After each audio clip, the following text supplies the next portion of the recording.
Hello అండి, నమస్తే. ఇప్పుడు మాట్లాడే టాపిక్ వచ్చేసి Maharashtra as well as Jharkhand ఎన్నికలకు సంబంధించినటువంటి ఎగ్జిట్ పోల్స్ అయితే కొన్ని సర్వే ఏజెన్సీస్ ఇప్పుడు రిలీజ్ చేశాయి.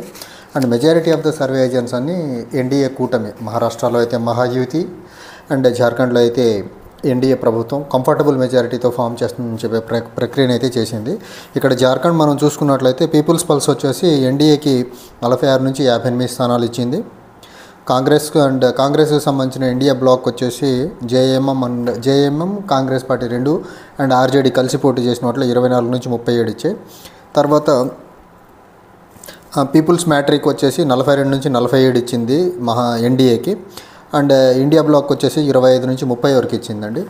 And when it comes to Maharashtra వచ్చేసరికి మ్యాక్సిమం పోల్ సర్వేస్ అన్నీ కూడా clear and comfortable majority Mahayuti, అదే బీజేపీ లీడ్ చేస్తున్నటువంటి మహాయుతికి ఇచ్చింది. ఏబీపీ మ్యాట్రిజ్ వచ్చేసి 150 నుంచి 170 స్థానాలు వచ్చేసి మహాయుతికి ఇచ్చింది, బీజేపీ లీడ్ చేస్తున్నటువంటి కూటమికి. కాంగ్రెస్ లీడ్ చేస్తున్నటువంటి మహావికాస్ అఘాడికి 110 నుంచి 130 ఇచ్చారు. అండ్ పీమార్క్ సర్వే వచ్చేసి 137 నుంచి 157 వరకు బీజేపీ లీడ్ చేస్తున్న కూటమికి ఇచ్చారు. అండ్ అదే పీమార్క్ సర్వే 126 నుంచి 146 వరకు మహావికాస్ అఘాడి కాంగ్రెస్ లీడ్ చేస్తున్నటువంటి కూటమికి ఇచ్చారు. తర్వాత పీపుల్స్ పల్స్ వచ్చేసి యావరేజ్ 182 సీట్లు బీజేపీ లీడ్ చేస్తున్నటువంటి మహావికాస్ అఘాడికి ఇచ్చారు. 97 స్థానాలు బీజేపీ లీడ్ చేస్తున్నటువంటి మహాయుతికి ఇచ్చారు. అండ్ 97 స్థానాలు వచ్చేసి కాంగ్రెస్ లీడ్ చేస్తున్నటువంటి మహావికాస్ అఘాడికి ఇచ్చారు. అండ్ సిఎన్ఎన్ న్యూస్ వచ్చేసరికి 154 స్థానాలు కంప్లీట్గా మహాయుతికి ఇచ్చింది. 128 స్థానాలు వచ్చేసి మనకు మహావికాస్ అఘాడి కాంగ్రెస్ లీడ్ చేస్తున్న బ్లాక్కి ఇచ్చింది. అండ్ చాణక్య సర్వే వచ్చేసి దగ్గరగా 152 స్థానాల నుంచి 160 బీజేపీ లీడ్ చేస్తున్నటువంటి మహాయుతికి ఇచ్చింది. అండ్ 130 నుంచి 138 స్థానాల వరకు కాంగ్రెస్ లీడ్ చేస్తున్నటువంటి మహావికాస్ అఘాడికి అయితే ఇచ్చింది. సో ఓవరాల్గా రెండు రాష్ట్రాల్లో చూసుకుంటే ఏ పోల్ ఇప్పుడు వరకు వచ్చిన మెజారిటీ ఎగ్జిట్ పోల్స్ అన్నీ చూసుకుంటే జార్ఖండ్లో అయితే clear cut and comfortable majority NDA BJP lead చేసినటువంటి ఎన్డీఏకి ఇస్తుంది. And when it comes to Maharashtra again BJP lead చేస్తున్నటువంటి మహాయుతికి మాత్రం కంఫర్టబుల్ మెజారిటీ ఇప్పటి వరకు వచ్చిన ఎగ్జిట్ పోల్స్ అన్నీ అయితే ఇచ్చే ప్రయత్నం అయితే చేశాయి. ఇక్కడ 2-3 ఫ్యాక్టర్స్ చాలా బలంగా పనిచేసినాయి. ఎన్నికల కోడ్ వచ్చిన వెంటనే నేను ఒక వీడియో చేసి చెప్పాను. అందులో ప్రధానంగా ఒక పార్టీ బీజేపీ కష్టాల్లో ఉన్నప్పుడు ఉపయోగపడే పార్టీ, అది మహారాష్ట్ర లాంటి రాష్ట్రాల్లో దళిత ఓట్ బ్యాంక్ ఎక్కువ ఉన్న రాష్ట్రంలో బీఎస్పీ అనే పార్టీ అన్ని స్థానాల్లో పోటీ చేస్తానని ప్రకటించడంతోనే మహావికాస్ అఘాడి ఓడిపోయేదానికి అవకాశం ఉంది. ఇది కంప్లీట్గా కాంగ్రెస్ యొక్క ఓట్ బ్యాంక్ని గండికొట్టేసేసి మహాయుతి బీజేపీ లీడ్ చేస్తున్నటువంటి మహాయుతికి మేలు చేసేదానికి ఆస్కారం ఉందని వన్ ఆఫ్ మై వీడియోలో ఎలక్షన్ నోటిఫికేషన్ వచ్చిన తర్వాత బీఎస్పీ అనౌన్స్మెంట్ చేసిన నెక్స్ట్ డే చేసిన వీడియో అది. సో దాని అనుగుణంగా ఇప్పుడు ఎగ్జిట్ పోల్స్ అన్నీ చూస్తుంటే ఆ ఇంపాక్ట్ ఖచ్చితంగా ఎంత పడ్డది చెప్పలేం, కానీ ఇంపాక్ట్ అయితే పడింది. ఇంకొక ఫ్యాక్టర్, కాంగ్రెస్ పార్టీకి ఎప్పటి నుంచో అనాది కాలంగా ఓట్ బ్యాంక్గా ఫీల్ అవుతున్నటువంటి ముస్లిమ్స్ ఎవరైతే ఉన్నారో ఎంఐఎం బీజేపీ చీకటి మిత్రుడు ఎవరైతే ఉన్నారో ఆయన వెళ్ళి అక్కడ పోటీ చేస్తే ఒక్క సీటు కూడా గెలిచే అవకాశాలు లేదు. కానీ గణనీయంగా కాంగ్రెస్ పార్టీకి పడాల్సిన ఓట్లు ఎంఐఎం తీసుకుంది. ప్రొవోకేటివ్ స్పీచెస్ అవన్నీ తెలిసిందే మనకు, ఎంఐఎం పార్టీ నేతలు ఎలా మాట్లాడతారనేది. సో ఈ ప్రభావం చూస్తే ఒక పక్క కాంగ్రెస్ పార్టీకి అనాది కాలంగా ఎంతో ఓట్ బ్యాంక్గా ఫీల్ అవుతున్నటువంటి రెండు వర్గాలు, ఒకటి దళిత సామాజిక వర్గం, రెండోది వచ్చేసి ముస్లిం సామాజిక వర్గం. ఈ రెండు సామాజిక వర్గాలకు సంబంధించిన రెండు పార్టీలు, ఒకటి బీఎస్పీ యాజ్ వెల్ యాజ్ రెండోది ఎంఐఎం, ఏదైతే రెండు మహారాష్ట్ర ఎన్నికల పోటీలో దిగాయో అప్పుడే ఖచ్చితంగా మహాయుతికి మేలు జరుగుతుంది. మహావికాస్ అఘాడికి డెఫినెట్గా ఈ ఓట్ బ్యాంక్ ఏదైతే స్ప్లిట్ అవుతుందో ఒక పక్క యాంటీ ఇంకంబెన్సీ ఓట్ స్ప్లిట్ అయిపోతుంది, రెండో పక్క కాంగ్రెస్కి పడాల్సిన ఓటు కూడా ఇటు వీళ్ళు కొంచెం ఎంతో కొంత తీసుకునే దానికి ఆస్కారం ఉంది. కాబట్టి రెండు రకాలుగా మహావికాస్ అఘాడికి కీడు, రెండు రకాలుగా మహాయుతికి మేలు జరుగుతుంది. ఇది కాకుండా నేను ఈ మహారాష్ట్ర ఎన్నికల నోటిఫికేషన్ వచ్చిన దగ్గర నుంచి చెప్తున్నాను, నేను చాలా నీట్గా ట్రాక్ చేసే పని చేశాను. ఆర్ఎస్ఎస్ దగ్గరగా 125,000 మంది కార్యకర్తలు 60,000 మీటింగులు పెట్టుకొని door to door campaigns, closed door meetings, corner meetings, 65,000 మీటింగ్లు, 125,000 మంది ఆర్ఎస్ఎస్ కార్యకర్తలు డైరెక్ట్గా గ్రౌండ్లో నోటిఫికేషన్ వచ్చిన మరుక్షణం నుంచే పనిచేయడం మొదలుపెట్టారు. సో దీని ఇంపాక్ట్ ఎంత కాదనుకున్న అద్భుతంగా బలంగా ఉంటుంది. ఆర్ఎస్ఎస్ వాళ్ళు ఒకసారి గ్రౌండ్లోకి దిగిన తర్వాత వాళ్ళు ఎలాగన్నా ఓటర్ని కమ్యూనిటీ పరంగానో రిలీజియన్ పరంగానో ఇంకో రకంగా కన్విన్స్ చేసి వాళ్ళ వైపు తిప్పుకునే ప్రయత్నం అయితే చేశారు. అది మనం మనం హర్యానాలో చూసాం. ఆర్ఎస్ఎస్ ఒక్కసారిగా గ్రౌండ్లో దిగి పనిచేస్తే దాని ప్రభావం ఎలా ఉంటుందనేసి ఏ ఎగ్జిట్ పోల్కి అందనంత రీతిలో హర్యానాలో కాంగ్రెస్ ఓడిపోవడం, బీజేపీ గెలవడం జరిగింది. ఇక్కడైతే డైరెక్ట్గా అక్కడన్నా కనీసం ఆర్ఎస్ఎస్ పనిచేస్తున్నట్టు ఎన్నికల రిజల్ట్ వచ్చేవరకు ఎవరికి తెలియదు, కానీ ఇక్కడ ముందు నుంచి అందరికీ తెలుసు. ఇంకోటి, ఆర్ఎస్ఎస్ హెడ్ క్వార్టర్స్ ఉన్న రాష్ట్రం నాగ్పూర్, మహారాష్ట్రలోనే ఉంది. ఇంకోటి, ఆర్ఎస్ఎస్ 100 సంవత్సరాలు సెంటినరీ సెలబ్రేషన్స్ జరిగే ప్రక్రియ జరుగుతూ ఉంది. సో ఈ సెంటినరీ సెలబ్రేషన్స్ జరుగుతున్న క్రమంలో ఆర్ఎస్ఎస్ సెంటినరీ సెలబ్రేషన్ గ్రాండ్ మేనర్లో జరగాలంటే మహాయుతి గెలిస్తే మన ముఖ్యమంత్రి ఉంటాడు, మనం పర్మిషన్ తీసుకొని అవసరం లేదు. మహావికాస్ అఘాడి గెలిస్తే మనం ముఖ్యమంత్రి దగ్గర పర్మిషన్ తీసుకోవాలా.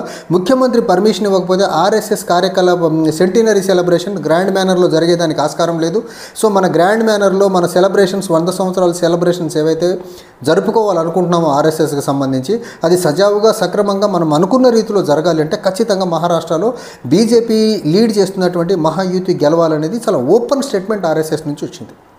ఇంకోటి, యోగి ఆదిత్యనాథ్ ఏదైతే ఒక అద్భుతమైన స్లోగన్ తీసుకొచ్చాడో, బటేంగేతో కటేంగే, నరేంద్ర మోదీ ఏక్ హైతో సేఫ్ అయినాయనో స్లోగన్స్ అవనివ్వండి, అవి కూడా ఖచ్చితంగా పోలరైజేషన్కి చాలా అద్భుతంగా హెల్ప్ అయినాయి అనేసి ఎగ్జిట్ పోల్ని చూస్తే అర్థమవుతుంది. ఇంకోటి, వికాస్ అఘాడీకి సంబంధించినటువంటి ఏదైతే సీట్ షేరింగ్ ఏదైతే ఉందో ఖచ్చితంగా శివసేన ఉద్ధవ్ ఠాక్రే పార్టీ శక్తికి మించి ఒక 5-10 సీట్లు ఎక్కువ తీసుకున్నట్టు కనిపిస్తూ ఉంది. తర్వాత ఎన్సీపీ శరద్ పవార్ పార్టీ కూడా ఖచ్చితంగా అది కూడా ఒక 5 నుంచి 10 సీట్లు ఎక్కువ తీసుకుంది. కాంగ్రెస్ ఏదైతే 90 స్థానాలు దగ్గరగా ఆగిపోయిందో 100 కంటే లోపు, కాంగ్రెస్ 120 నుంచి 130 స్థానాలు పోటీ చేసి ఉంటే ఇంకొక పరిస్థితి వేరేలా ఉందని పోల్ అనలిస్టులు చెప్పే ప్రయత్నం చేస్తున్నారు. అది కొంతవరకు నిజమే. కానీ శివసేనకు సంబంధించి ఉద్ధవ్ ఠాక్రేకి సంబంధించినటువంటి శివసేన ఏదైతే ఉందో పట్టు మరి మాకు ఇంతకంటే తక్కువ సీట్లు పోటీ చేస్తే మీకు ఇబ్బంది అవుతుందనేసి పట్టుబట్టు మరి సీట్లు అయితే ఎక్కువ తీసుకున్నారు. సో ఓవరాల్గా చూసుకుంటే ఒక పక్క వీళ్ళ శక్తికి మించి సీట్లు తీసుకోవడము, ఇంకో పక్క ఒక బలమైన ఆర్గనైజేషన్ ఆర్ఎస్ఎస్ అవనివ్వండి, ఇంకో పక్క ఓట్లు చీల్చే ప్రక్రియ by using MIM as well as BSP పార్టీలు అవనివ్వండి, తర్వాత చిన్న రీజనల్ పార్టీస్ రిజిస్టర్డ్ పార్టీస్తో కూడా పోటీ చేయించి యాంటీ ఇన్కంబెన్సీ ఓట్ని చాలా స్ప్లిట్ చేశారు. ఇప్పుడు మనం మహారాష్ట్ర ఎన్నికల ప్రక్రియను చూస్తే బీజేపీ 2 పార్టీలని 4 ముక్కలు చేసి అందులో 2 ముక్కల్ని బీజేపీ మిత్రపక్షంలో పొత్తు పెట్టుకొని స్టిల్ గెలుస్తుందంటే బీజేపీ ఎన్నికల్ని ఎంత సీరియస్గా తీసుకొని ఎంత దూరమైనా వెళ్ళి ఎలా క్రాక్ చేస్తుంది, ఎలా గెలుస్తుంది అనే దానికి ఎగ్జాంపుల్ మహారాష్ట్ర ఎగ్జిట్ పోల్సే చెప్తున్నాయి. ఇది ఎగ్జిట్ పోల్ దాదాపు యాక్యురసీ ఉండేదానికి ఆస్కారం ఉంది. హర్యానాలో జరిగేదానికైతే ఆస్కారం నాకైతే కనపడట్లేదు. బట్ అటు ఇటు అయితే మనం ఏం చెప్పలేము. బట్ నేను ఫస్ట్ నుంచి చెప్తున్నా, బీఎస్పీ ఎంఐఎం ఈ 2 ఫ్యాక్టర్స్ కాంగ్రెస్ పార్టీకి సంబంధించినటువంటి మహావికాస్ అఘాడీకి మాత్రం కోలుకోలేని దెబ్బ పడుతూ ఉంది. ఎంఐఎం ఎక్కడ పోటీ డైరెక్ట్గా దిగితే అక్కడ ముస్లిం ఓట్ బ్యాంక్ చీలిపోతూ ఉంది. బీఎస్పీ ఎక్కడ దిగితే అక్కడ దళితుల ఓట్లు కొంతవరకు చీలిపోతున్నాయి. ఈ కొంచెం వీళ్ళు కొన్ని ఓట్లు చీలటం వల్ల అది డైరెక్ట్గా బీజేపీకి ప్లస్ అవుతూ ఉంది. ఇంకోటి, మనం జార్ఖండ్కి వచ్చేసరికి జార్ఖండ్లో హేమంత్ సోరెన్ మీద ఈడీ కేసులు పెట్టి అవినీతిపరుడు అనే ఒక పెద్ద ముద్ర వేసి చాలా అద్భుతంగా జనాల్లో తీసుకెళ్లారు. ఒకటి. నెంబర్ 2, కుటుంబ పార్టీ లంచంలో మునిగి తేలుతుందని 2వ ముద్ర వేశారు.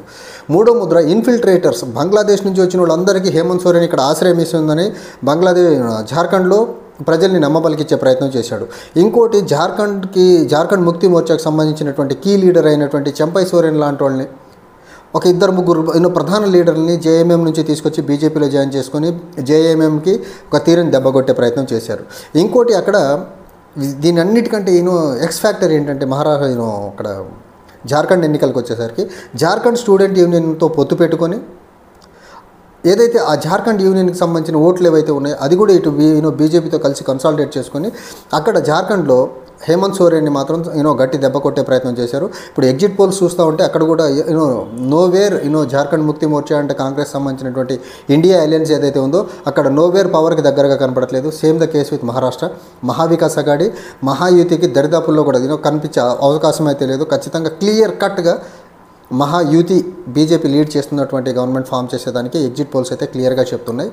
చూడాలి మరి రిజల్ట్ రోజు ఏ కూటమికి అనుకున్నట్లు ఎగ్జిట్ పోల్స్ చెప్పినట్టు బీజేపీకి వస్తుందా, లేకపోతే కాంగ్రెస్ ఏమన్నా రియల్ రిజల్ట్ రోజు ఏమన్నా పుంజుకునేదానికి ఆస్కారం ఉంటుందా, గెలిచిన తర్వాత అనుకున్నట్టు ఏక్నాథ్ షిండే ముఖ్యమంత్రి, ఇప్పుడున్న ఏక్నాథ్ షిండే ముఖ్యమంత్రిగా ఉంటాడా, లేకపోతే కరివేపాకులా పక్కన పెట్టేసి దేవేంద్ర ఫడ్నవీస్ని ముఖ్యమంత్రిని చేస్తారా?